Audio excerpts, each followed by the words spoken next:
Been really moved lately with the daily mass readings, the first readings coming from Acts of the Apostles and reading about the early church. And I would propose two ways that our situation in the church today is similar to the church, the early church, the nascent church in the Acts of the Apostles. The church in the Acts of the Apostles had many, many martyrs. We read about in the Acts of the Apostles earlier, before this episode, how Saul was consenting or really encouraging the death of St. Stephen, the first martyr. They laid their cloaks at Saul's feet, and Saul was out persecuting the church fiercely. He's on his way before his conversion to go bring back Christians, men and women in chains, to Jerusalem.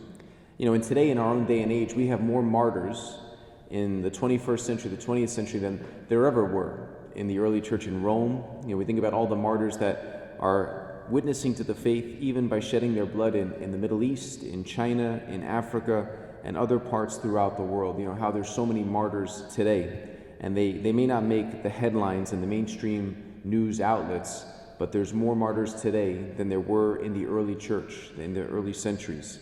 That sacrifice, that spiritual sacrifice being made to the Lord.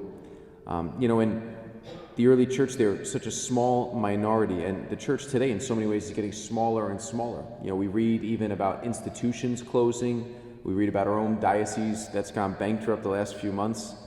Many things that on the outside look kind of discouraging.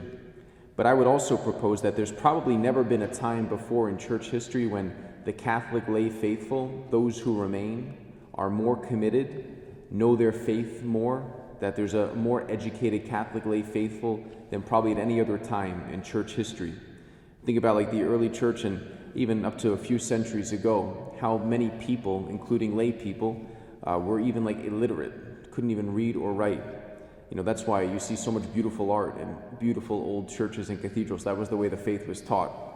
But those Catholics who are still here, still in the church, so many of them know their faith.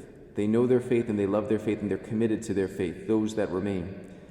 The kind of dead weight, for lack of a better word, of those who just kind of belonged because they just belonged, they didn't know why. So many of them have left, but those who remain, there's a real purity there, there's a real goodness there. And I think something encouraging too, mentioning how there's so many martyrs today in our own day and age, how in the economy of salvation, which is ultimately a mystery to us this side of eternity, the good they are doing for us now, interceding for us in heaven. There's even been reports of, people in ISIS, the Islamic State, who've had visions of Christ and converted. There's definitely discernment needed there.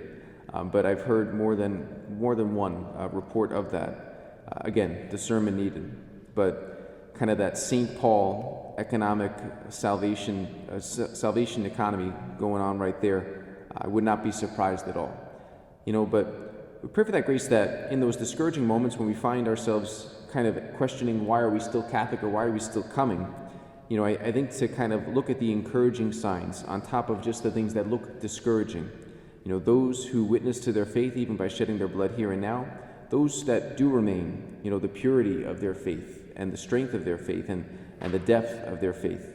We pray for that grace that we too can be Eucharistified like the Lord, that like the martyrs who lay down their lives for their faith, like the Lord who tells us today in the gospel, his flesh is true food, his blood is true drink, that we too can be blessed, broken, and given for the upbuilding of the mystical body that is the church.